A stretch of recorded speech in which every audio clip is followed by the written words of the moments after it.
You've spent years burning the midnight oil, sacrificing weekends, investing thousands of dollars in tuition fees, thinking you're securing a fast track to a ACCA qualification. You finally complete a diploma, a degree, or even a professional course, feeling like you've checked all the right boxes. Then, with a sense of confidence, you apply for ACCA exemptions, and in seconds, your dream shatters. Unfortunately, your qualification does not meet the exemption criteria. Wait, what? Your heart pounds. You double-check. You contact ACCA support. You ask seniors. But the answer remains the same: no exemptions. Just like that, your expectations, your investment, and your time? Gone. Sounds brutal, right? But here's what's even worse. It's not just ACCA's rules that are blocking you. It's a hidden trap no one ever warns you about. Stay with me, because by the end of this video, you'll know exactly why partial qualifications can make or break your ACCA exemption chances, and how you can avoid getting stuck in this frustrating loophole. The setup, the hidden risk no one talks about. Meet Ayan, a bright, ambitious student who always knew he wanted a career in finance. But halfway through his degree, something felt off. The accounting courses? Draining. He loved finance, but debits and credits? Not so much. So he did what many students do: he switched things up, adjusted his major, focused on investment and financial modeling, leaving behind core accounting subjects. And it felt like the right move. Years later, Ayan landed a solid job in finance. But something kept nagging at him: ACCA.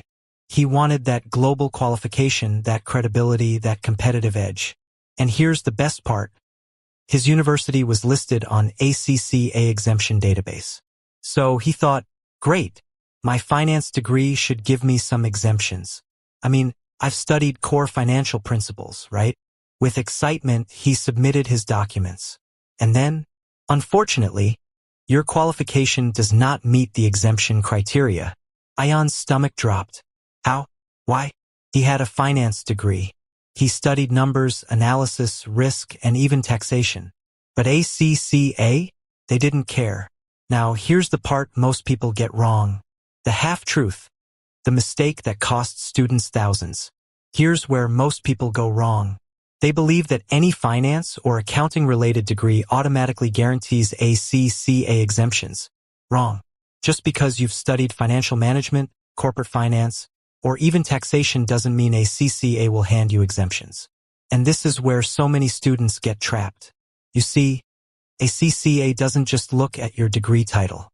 They analyze every single course, module, and credit hour, and if even one required subject is missing, no exemption for you. Now, imagine the frustration, thinking you're saving time and money, only to realize you have to start from scratch. That's where most students lose. Police car light, but here's the part no one tells you. Some smart students have figured out a loophole, a way to maximize their exemptions even with partial qualifications. And yes, it works. Before I reveal exactly how ACCA calculates exemptions, let me show you the secret strategy that could save you thousands and get you ahead of everyone else. Ayan couldn't believe it. He had taken more finance-related courses than his friend, more technical subjects, more advanced topics. Yet, when they both applied for ACCA exemptions, his friend got more exemptions than him. How? Why? It made no sense. So, Ayan did some digging. And what did he found? Shocking. ACCA doesn't just look at what you studied. They look at where you studied. Here's the secret. Universities that have a direct agreement with ACCA get their students more exemptions, even if the coursework is nearly identical to another university without an agreement.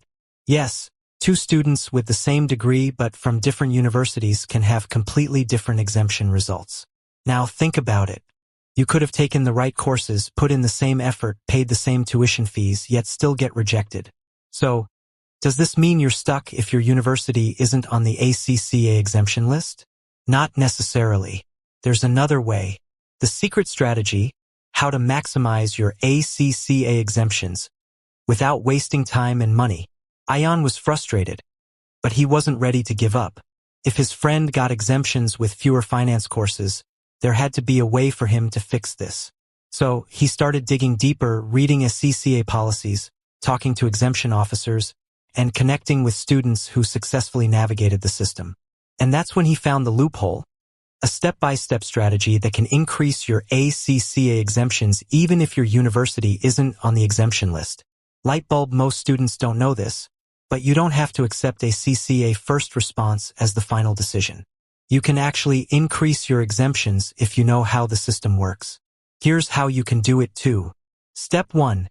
Check ACCA official exemption calculator before it's too late.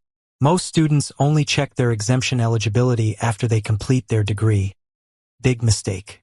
If you do this too late, you might realize that a few missing subjects could cost you multiple exemptions. Rocket what to do instead. Backhand index pointing right, go to ACCA official exemption calculator. This tool shows exactly which exemptions your degree qualifies for.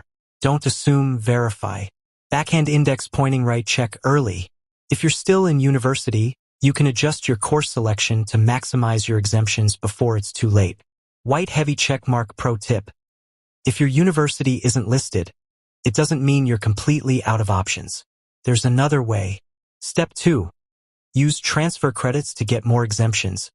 Almost no one knows this. Here's something ACCA won't tell you up front. You can take extra courses at an approved university and transfer credits to become eligible for more exemptions. Sounds complicated?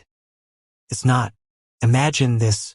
Ion's friend studied at a university that had an official agreement with ACCA, which meant he automatically got more exemptions. Ion's university didn't, but instead of accepting defeat, he found a solution. He enrolled in an extra accounting course at an approved university, transferred his credits to fulfill ACCA exemption criteria. Right, boom. He secured additional exemptions without restarting his degree. Moral of the story? If ACCA denies your exemptions, you can still qualify by strategically adding key subjects. If this video gave you value, hit that subscribe button, because this is just the beginning. Lightbulb, the more you know, the faster you pass ACCA. Let's make it happen.